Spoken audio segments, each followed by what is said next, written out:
इस वीडियो में मैं आपसे बात करूंगा जैसे कि 3 दिन पहले मैंने आपको आंगनवाड़ी भर्ती परीक्षा के डॉक्यूमेंट वेरिफिकेशन के लिए सेफ रैंक के बारे में बताया था। तब बहुत कुछ स्टूडेंट कमेंट कर रहे थे कि हमें फाइनल रिजल्ट के लिए भी सेफ रैंक बताइए, क्योंकि डॉक्यूमेंट वेरिफिकेशन के बाद हमारा फाइनल सिलेक्शन होगा या नहीं होगा ये जानने के लिए। तो इस वीडियो में मैं आपसे बात करूंगा फाइनल सिलेक्शन के लिए सेफ रैंक क्या है, कैटेगरी वाइज चर्चा करूंगा। इसलिए वीडियो पसंद आए तो वीडियो को लाइक करें, चैनल जरूर सब्सक्राइब करें, क्योंकि जैसा कि आप सबको मालूम है आंगनवाड़ी भर्ती परीक्षा का डॉक्यूमेंट वेरिफिकेशन का काम है वो विभाग की ओर से किया जाएगा। और विभाग की ओर से डीवी को लेकर जब भी अपडेट आएगी, चाहे वो छोटी से छोटी अपडेट हो या बड़ी से बड़ी अपडेट हो, सबसे पहले आपको इसी यूट्यूब चैनल पर देखने को मिलेगा। इसलिए चैनल जरूर सब्सक्राइब करें, नोटिफिकेशन भी ऑन रखिए, ताकि आंगनवाड़ी भर्ती परीक्षा के डॉक्यूमेंट वेरिफिकेशन से रिलेटेड कोई भी अपडेट आती है तो सबसे पहले आपके पास पहुंचेगी।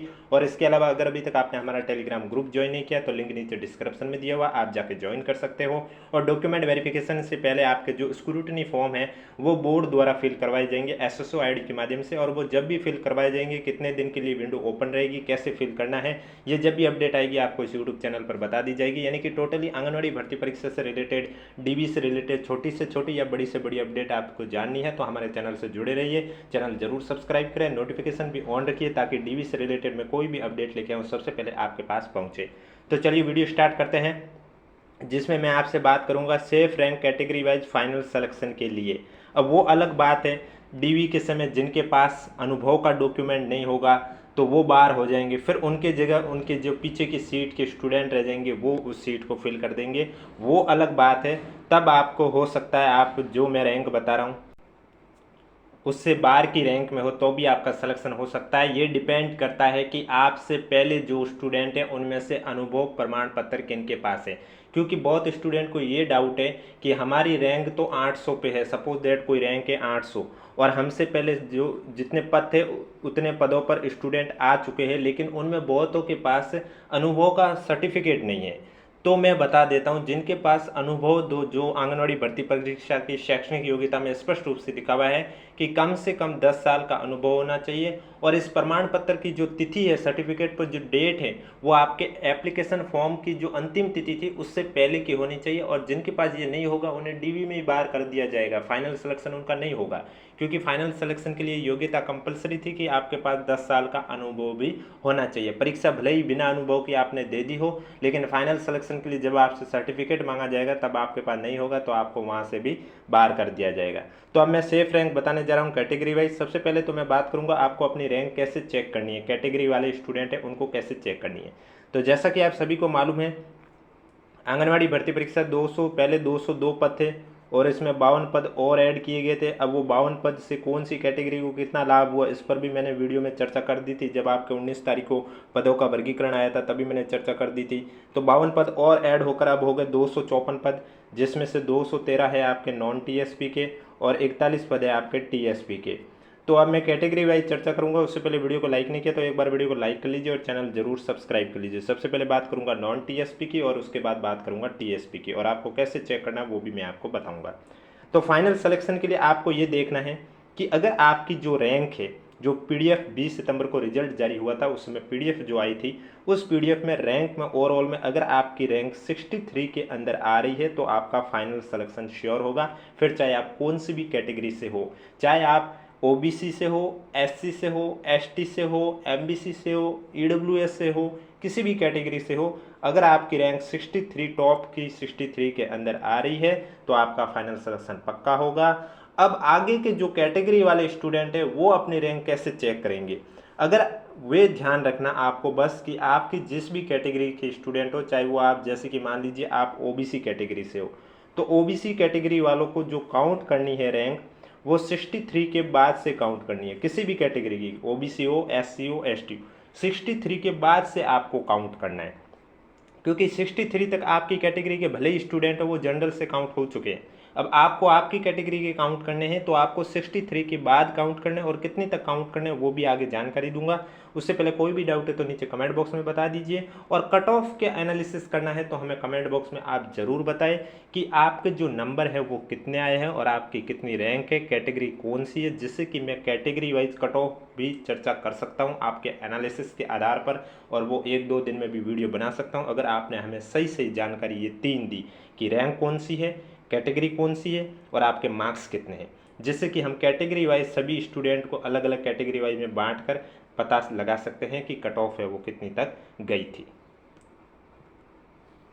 अब मैं बात करूंगा सामान्य कैटेगरी के बाद आर्थिक रूप से कमजोर वर्ग कैटेगरी यानी कि ईडब्ल्यूएस कैटेगरी। अब ईडब्ल्यूएस कैटेगरी के स्टूडेंट फाइनल सिलेक्शन के लिए अपनी रैंक कैसे देखेंगे, तो मैं आपको बता देता हूं। जनरल में मैं सामने जनरल की ही बात करूंगा सभी कैटेगरी में। तो जनरल फीमेल वाले 18, यानी कि अब ईडब्ल्यूएस कैटेगरी का अगर कोई महिला स्टूडेंट है तो वो अपनी रैंक कैसे चेक करेगी, मैं इस पीडीएफ के माध्यम से भी आपको बता देता हूं। जैसे कि मैंने आपको बताया ईडब्ल्यूएस में जनरल से कितने पद है, 18 है। तो मैंने पहले भी आपको कहा था कि आपको 63 के बाद काउंट करना है। जैसे कि ये आप देख सकते हैं ईडब्ल्यूएस 74 रैंक है ईडब्ल्यूएस। तो ये अपनी स्वयं की कैटेगरी से कैसे सेलेक्ट होगी, वो अपनी रैंक कैसे चेक करेगी, तो इसको क्या करना होगा। जैसे कि ये 108759 रोल नंबर है, 74 रैंक है, तो इसको 63 के बाद यानी कि 64 से शुरू करना है और ईडब्ल्यूएस वाले काउंट करने हैं। जब ये काउंट करेंगे तो आप देखोगे 67 पर ईडब्ल्यूएस कैटेगरी है और उसके बाद सीधा 74 पर है, और 63 के बाद से लेकर 74 के बीच में सिर्फ आप देख सकते हैं ईडब्ल्यूएस कैटेगरी से 2 ही है। तो यानी कि जो 74 ओवरऑल रैंक है इस स्टूडेंट की ईडब्ल्यूएस कैटेगरी से दूसरी रैंक है, तो इसका फाइनल सिलेक्शन होगा। तो आपको भी अपनी कैटेगरी में कुछ इस तरह से चेक करना है। ये तो ईडब्ल्यूएस थी। आगे की कैटेगरी भी चर्चा करता हूँ। उससे पहले वीडियो को लाइक नहीं किया तो एक बार वीडियो को लाइक कर लीजिए, चैनल सब्सक्राइब कर लीजिए, क्योंकि डीवी का कार्यक्रम विभाग द्वारा किया जाएगा और वो जब भी किया जाएगा आपको इस यूट्यूब चैनल के माध्यम से बता दिया जाएगा। नेक्स्ट कैटेगरी अनुसूचित जाति यानी कि एससी कैटेगरी की स्टूडेंट अपनी रैंक कैसे चेक करेंगे। तो इनकी जो फाइनल सिलेक्शन के लिए सेफ है 28, यानी कि इनके 28 पद है एससी कैटेगरी से। तो इनको चेक यही करना है कि इनके 63 के बाद जितने भी कैंडिडेट है 28 तक के, वो सभी सेफ है फाइनल सिलेक्शन के लिए। अब जैसे कि ईडब्ल्यूएस का मैंने बताया था, वैसे ही आपको एससी कैटेगरी में भी चेक करना है। जैसे कि मान लीजिए मैं एससी कैटेगरी से देखूं तो आप देख सकते हैं स्क्रीन पर स्पष्ट रूप से कि 73 रैंक के एक रोल नंबर है, ये एससी कैटेगरी से है। तो इसको अपनी कैटेगरी में कैसे चेक करना होगा, तो इसको 63 के बाद देखनी है कि एससी कैटेगरी से कितने हैं। तो 63 के बाद 71 पर भी एससी कैटेगरी और 73 पर, यानी कि जो 73 ओवरऑल रैंक है इनकी स्वयं की कैटेगरी में इनकी जो रैंक है वो दूसरी है। तो इनका फाइनल सिलेक्शन भी हो जाएगा, क्योंकि एससी कैटेगरी में 28 रैंक तक वालों का फाइनल सिलेक्शन हो रहा है। तो आपको भी अपनी कैटेगरी में कुछ इस तरह से चेक करना है। तो ये तो मैंने बात की एससी कैटेगरी के लिए जो कि सेफ रैंक है। अब मैं बात करूंगा नेक्स्ट एससी कैटेगरी के बाद एसटी कैटेगरी यानी कि अनुसूचित जनजाति कैटेगरी की। अनुसूचित जनजाति कैटेगरी में सेफ रैंक क्या है, तो अनुसूचित जनजाति कैटेगरी वाले स्टूडेंट के लिए सेफ रैंक 40 तक है, यानी कि उनकी स्वयं की कैटेगरी में 40 रैंक तक की सेफ रैंक है, जो कि फाइनल सिलेक्शन के लिए। मैं ये नहीं कह रहा हूँ इससे ज़्यादा भी नहीं हो सकती, इससे ज़्यादा भी होगी तब जब डीवी के समय पता चलेगा। जिनके जो सर्टिफिकेट, चाहे आपकी दूसरी रैंक हो तीसरी रैंक, अगर आपके पास कंप्लीट डॉक्यूमेंट नहीं होंगे, अनुभव का प्रमाण पत्र नहीं होगा, तो आपको बार कर दिया जाएगा, फिर चाहे आपकी कैटेगरी में आपका पहला स्थान क्यों ना हो। और फिर हो सकता है जो लास्ट में एक नंबर से चूक गया हो उसको भी मौका मिल सकता है। तो इसलिए मैं तो अभी जो अनुमान बता रहा हूँ वो आपको इसी अनुमान से बता रहा हूँ कि सभी के पास वो सर्टिफिकेट है, सभी के पास दस्तावेज डॉक्यूमेंट है वो कंप्लीट है। तो अब एसटी कैटेगरी वाले अपनी 40 रैंक काउंट करेंगे, वो 63 के बाद काउंट करेंगे, और जैसे ही 40 रैंक कंप्लीट होती है उसके बाद जितने भी कैंडिडेट है वो उनके फिर डिपेंड करता है कि उनसे पहले है जिनके पास डॉक्यूमेंट कंप्लीट नहीं है वो बार होंगे, तो उनकी खाली सीट पर उनको मौका मिल सकता है। इसके बाद जो नेक्स्ट कैटेगरी आती है वो आती है अन्य पिछड़ा वर्ग यानी कि ओबीसी कैटेगरी। ओबीसी कैटेगरी में सेफ रैंक कैटेगरी में 37 तक है फाइनल सिलेक्शन के लिए। तो इनको कैसे चेक करना है, इनको भी 63 के बाद ओबीसी कैटेगरी वाले स्टूडेंट काउंट करने हैं, और आपकी रैंक कहाँ है वहाँ तक आपको काउंट करना है। अगर आपकी रैंक 37 के अंदर आ रही है तो आपकी रैंक सेफ है, अन्यथा फिर सेफ नहीं है।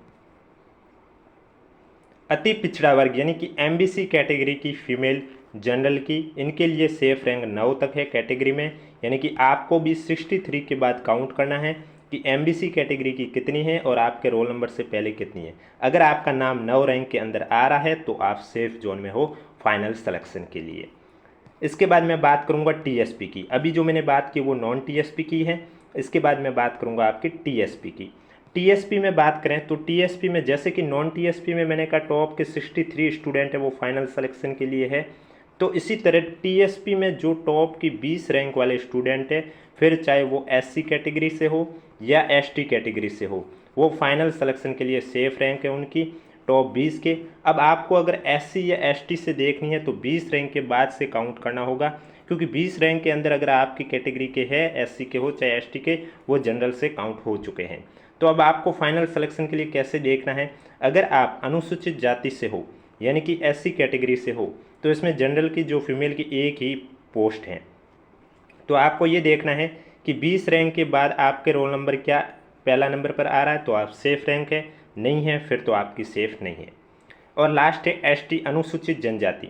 अनुसूचित जनजाति में सामान्य के 18 पद हैं, तो इन 18 पदों को कैसे देखना है, बस यही देखना है कि टॉप के 20 के बाद से काउंट करना है कि एसटी कैटेगरी के कितने हैं, और आपके रोल नंबर है वो टॉप 20 के बाद से जो भी एसटी कैटेगरी के आ रहा है उन्हें 1 नंबर देना है, 2 नंबर, इस तरह क्रम में चलना है। और आपकी जहाँ तक रैंक आती है वो आपको रैंक देखनी है, अगर रैंक 18 के अंदर आ रही है तो आपका भी सिलेक्शन श्योर होगा। तो इस तरह से फाइनल सिलेक्शन के लिए आपको देखना है कि किस तरह से पता चले कि हमारा फाइनल सिलेक्शन होगा या नहीं होगा। अब थोड़े रैंक से कुछ चूक गए हैं तो उनका भी मैंने पहले ही जैसे बताया कि डिपेंड करता है कि जो रैंक के अंदर हैं उनमें से जिनके डॉक्यूमेंट कंप्लीट नहीं होंगे, जिनके पास अनुभव का प्रमाण पत्र नहीं होगा, वो ऑटोमेटिक इस कंपटीशन से बाहर हो जाएंगे। तो उनकी जो खाली सीट होगी वो कैटेगरी जिस कैटेगरी से खाली होगी उसी कैटेगरी के स्टूडेंट्स को शामिल कर दिया जाएगा।